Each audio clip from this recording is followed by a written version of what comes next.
Économie de Max sur i24 News, bienvenue à tous. Au programme aujourd'hui, une édition spéciale consacrée à l'Amérique latine.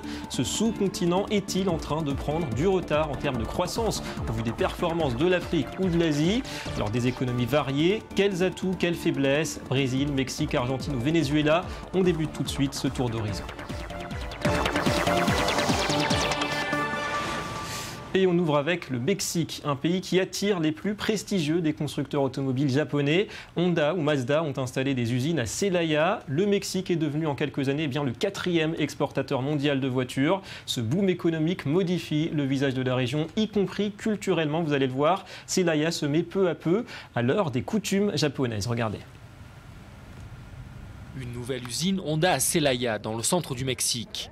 Un des plus gros investissements d'un constructeur automobile dans l'histoire du pays. 1,2 milliard de dollars et près de 5000 emplois créés. Alors, la ville se met à l'heure nippone. Comme ici, dans cette nouvelle école de japonais ouverte en septembre dernier. Felipe travaille déjà chez Honda, mais souhaite mieux comprendre la culture de ses collègues. J'ai envie d'apprendre leur manière de penser car dans le travail, on se rend compte qu'ils pensent de manière différente que les latino-américains.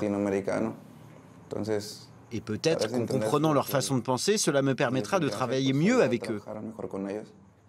Parler le japonais est un atout crucial dans cette région du Mexique, un pays devenu en quelques années le 4e exportateur de voitures au monde. C'est l'esprit de dépassement de soi. Ils se disent « j'ai terminé mes études, je parle une autre langue ». En général, le plus commun, c'est l'anglais. Eh bien, maintenant, le japonais. Se dépasser pour pouvoir trouver un meilleur emploi. L'arrivée des entreprises japonaises a relancé l'économie locale, transformant une région autrefois tournée vers l'agroalimentaire en un des principaux centres de production automobile du pays. L'arrivée de Honda et des entreprises de fournisseurs ont créé un boom économique dans la région de Laja Bajío. Cela s'est répandu dans les commerces, les restaurants, les hôtels. La demande d'habitation a augmenté.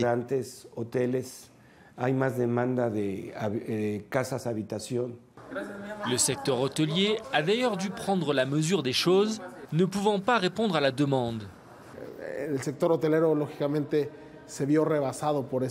De manière logique, le secteur hôtelier a été dépassé par l'affluence des Japonais. Dans 10 mois, nous allons commencer à construire un nouvel hôtel pour répondre à cette demande. 2 autres hôtels vont par ailleurs être construits. Depuis 7 ans, l'État de Guanajuato a reçu un total de 4 milliards de dollars d'investissement de la part des constructeurs japonais, créant un total de 25 000 emplois.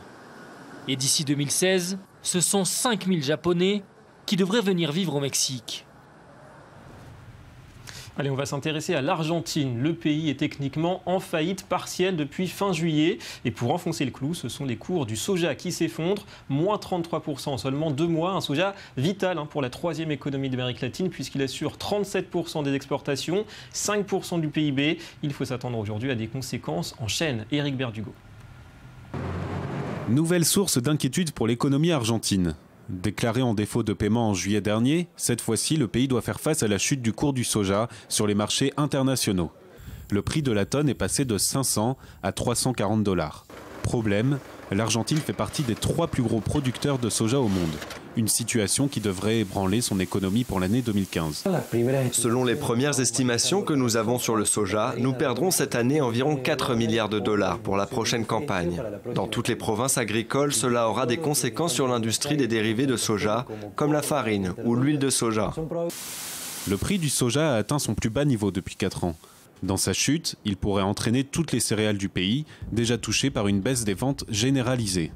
Un contexte inédit pour la 3e puissance économique de l'Amérique latine, dont les produits agricoles sont l'un des fers de lance des exportations. L'industrie agroalimentaire représente 70% des exportations totales de l'Argentine. Le soja, qui est le principal produit qu'exporte l'Argentine, fait entrer 25 milliards de dollars chaque année. Et pour ne rien arranger, à cette baisse des prix s'ajoute le changement de saison, inopportun aux récoltes. Autant de facteurs peu rassurants pour les Argentins. La chute des prix a forcément un impact sur le produit, car les prix baissent, mais le coût reste le même, voire augmente. Au final, c'est tout le secteur agricole qui pourrait être impacté, car moins de production signifie aussi besoin en main-d'œuvre réduit.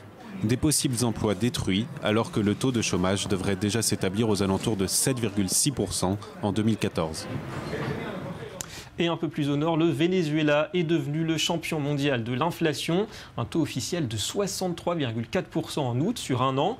Caracas ne parvient pas à contenir la flambée des prix. Logement, alimentation avec des pénuries, loisirs aussi. Aucun secteur n'est épargné. Un mal structurel pour ce pays qui s'est trop longtemps reposé sur la rente pétrolière. Alors les réformes annoncées seront-elles suffisantes pour calmer la colère? Élément de réponse avec Johanna Citruc. Une ascension inexorable. En août, l'inflation au Venezuela a atteint 63,4% sur un an, un des niveaux les plus élevés au monde. Et parmi les secteurs les plus touchés par cette hausse des prix, le logement, les aliments ou encore les restaurants et hôtels. Chaque jour, le peu que nous produisons, on le perd avec la hausse de l'inflation. Nous sommes étouffés, nous n'en pouvons plus. Aucun salaire n'est suffisant et c'est pire encore pour nous les retraités, car notre revenu est trop bas et parce que les prix des médicaments a été multiplié par 3. Nous demandons à Dieu que ce pays change. Pour la plupart des Vénézuéliens, si l'inflation continue de grimper, c'est à cause du gouvernement. Les limites de prix imposées au commerce, les rationnements destinés à combattre les pénuries de biens de première nécessité, autant de mesures parmi d'autres jugées insuffisantes.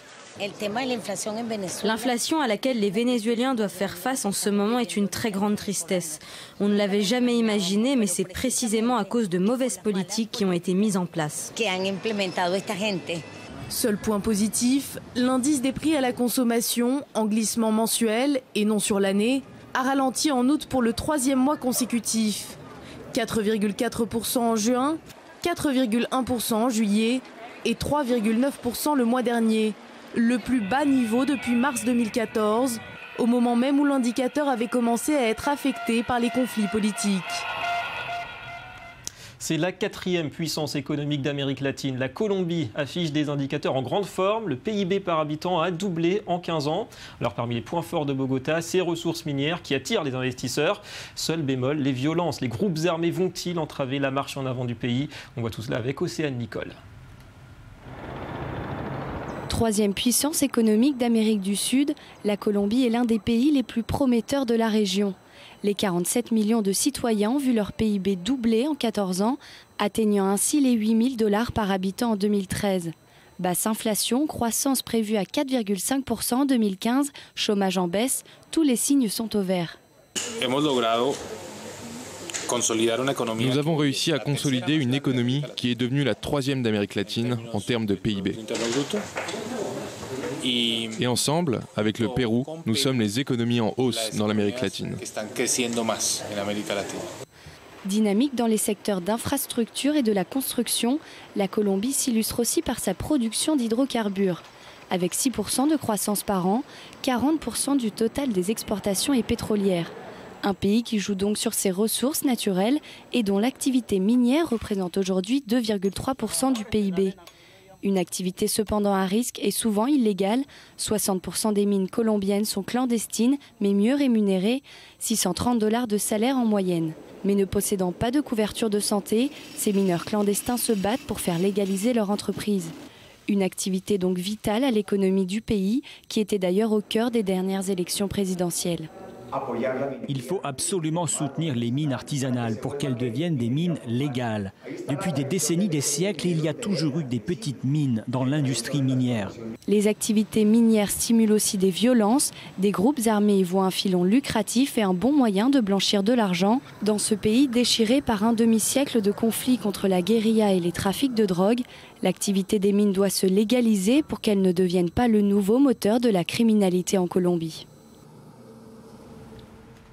Et on l'a compris, les ressources minières jouent un rôle crucial dans cette économie colombienne. Les investisseurs, les multinationales sont bien là et tout serait normal si les groupes armés, une fois de plus, ne cherchaient pas à profiter eux aussi de ce boom minier. Dans le nord du pays, à Segovia, l'extraction de l'or va très souvent de pair avec la violence. Reportage. André a 60 ans. Depuis 39 ans, il travaille dans une mine d'or à Segovia, dans le nord de la Colombie. Comme la plupart des mineurs, ici, son exploitation est illégale et les conditions précaires et dangereuses. Mais le travail est rentable. Le salaire moyen d'un mineur clandestin avoisine les $630, le double du salaire minimum. Il ne suffit pas de vouloir travailler ici, il faut pouvoir, parce que c'est dur. Ces dernières années, le nombre d'exploitations clandestines a fortement augmenté en Colombie. Elles représentent aujourd'hui plus de 60% de l'industrie minière. Le sujet s'est récemment invité dans la campagne présidentielle lorsque, début mai, l'effondrement d'une mine illégale a fait 12 morts dans l'ouest du pays. Il faut absolument soutenir les mines artisanales pour qu'elles deviennent des mines légales. Depuis des décennies, des siècles, il y a toujours eu des petites mines dans l'industrie minière. Les mines légales, comme celle-ci, sont plus sûres mais moins rentables. Les mineurs gagnent bien moins que dans une exploitation clandestine, mais ils ont une couverture santé et de meilleures conditions de travail. La mine voisine est illégale. Son propriétaire a plusieurs fois tenté de la faire légaliser, mais mettre les installations aux normes de sécurité coûte cher et la mine ne produit pas assez pour intéresser une multinationale. Cela fait 7 ans et ils ne nous ont toujours pas répondu. Mais il faut bien qu'on continue à travailler, car on a des familles à nourrir. L'or de Ségovia a un prix, celui de la violence. Les groupes armés de la région y voient un filon lucratif et un bon moyen de blanchir de l'argent. En 1988, 43 personnes ont été exécutées sur cette place par des paramilitaires. Plus récemment, un conflit opposant deux bandes rivales a fait de nombreuses victimes. Ils veulent tous profiter des richesses de cette région et ils ont ravagé notre village avec leur violence et leur destruction. L'exploitation minière représente 2,3% du PIB de la Colombie et elle est un apport vital à son économie. Mais dans un pays déjà déchiré par un demi-siècle de conflits contre la guérilla et le trafic de drogue, certains redoutent qu'elle ne devienne le nouveau moteur de la criminalité en Colombie. Voilà pour cette ruée vers l'or colombien. Alors comment ne pas conclure cette spéciale Amérique latine sans parler du Brésil, évidemment, la première économie du sous-continent. Dilma Rousseff pourrait bien être réélue présidente le 26 octobre. Elle est arrivée en tête au premier tour. Pourtant, le Brésil est entré en récession au deuxième trimestre. On joue en ligne avec nous depuis Paris le professeur d'économie Carlos Cuenan. Bonjour. Bonjour. Merci d'être avec nous. Vous êtes enseignant-chercheur à la Sorbonne Nouvelle, Paris 3 et spécialiste de cette Amérique latine. D'abord, est-ce qu'il faut, d'après vous, s'inquiéter vraiment du ralentissement économique au Brésil ou bien c'est simplement passager? En tout cas, les investisseurs semblent rester confiants globalement. Écoutez, disons, peut-être qu'ils ont tort. Je pense qu'il faudrait s'inquiéter un peu. Le Brésil montre des signes de ralentissement progressif, disons, depuis 2-3 ans. Et cela résulte essentiellement, me semble-t-il, de problèmes structurels, un problème de compétitivité de l'économie qui a impliqué un ralentissement du secteur industriel très fortement contrarié par les importations provenant d'autres parties du monde, notamment de la Chine. Et puis, le contexte international n'est pas tout à fait non plus favorable, c'est-à-dire que la dynamique des exportations brésiliennes de produits primaires et prix, le thème de l'échange vers l'Asie n'est plus ce qu'elle était. Donc, je pense que, sans être catastrophiste, disons, le Brésil s'est installé dans une dynamique de croissance très faible, plutôt même médiocre, au moins pour les 2 prochaines années. Et globalement, est-ce que l'avenir économique de l'ensemble de l'Amérique latine dépend aujourd'hui des performances du Brésil, d'après vous? Disons que le Brésil représente près de 40% du PIB total de la région, donc du point de vue arithmétique, bien évidemment, si l'on fait une moyenne pondérée, ça a un impact important sur la croissance globale de l'Amérique latine. Il faudrait ajouter à cela qu'en effet aussi le Mexique, l'autre grand pays en termes de taille, et qu'avec le Brésil font 2/3 du PIB latino-américain, c'est aussi un pays qui n'a pas montré un dynamisme extraordinaire de la croissance, même si l'on pense que certaines réformes qu'ils ont mis en place récemment pourraient donner dans les 2 années à venir, peut-être un peu plus de dynamisme. Donc, les grands pays de l'Amérique latine ne sont pas forcément les plus dynamiques. Les plus dynamiques ont été, ou sont ceux des pays moyens, par exemple le Chili, la Colombie, le Pérou, et l'Équateur, plus petit même, ou la Bolivie, et qui montrent un dynamisme plus important, même si tout le monde presque est en ralentissement, parce que l'évolution des termes de l'échange, des prix matières premières, n'est pas aussi favorable, disons, que dans les années précédentes. Donc l'Amérique latine qui a eu une croissance de 4% en moyenne entre 2003 et 2012, va avoir cette année ou dans les années prochaines une croissance moindre. Ouais, en quelques mots, comment vous situez aujourd'hui le potentiel de croissance de l'Amérique latine en comparaison avec l'Asie ou l'Afrique? Est-ce que c'est une région qui reste compétitive? Très rapidement. C'est une région qui reste compétitive, bien évidemment, et qui devra faire beaucoup d'efforts en termes de productivité, etc., pour continuer à progresser, mais reste compétitive, a des ressources naturelles abondantes et a un certain développement industriel que l'Afrique n'a pas. Bien évidemment, par rapport à l'Asie, il y a beaucoup à faire, puisque là, on est face à la situation la plus développée en termes de compétitivité des économies émergentes, mais la région latino-américaine a des atouts, bien évidemment. Merci beaucoup, Carlos Cuenan, pour toutes ces explications. C'est tout pour cette spéciale d'Économie Le Mag. Merci à vous de nous avoir suivis et l'info revient tout de suite sur i24 News. Restez avec nous.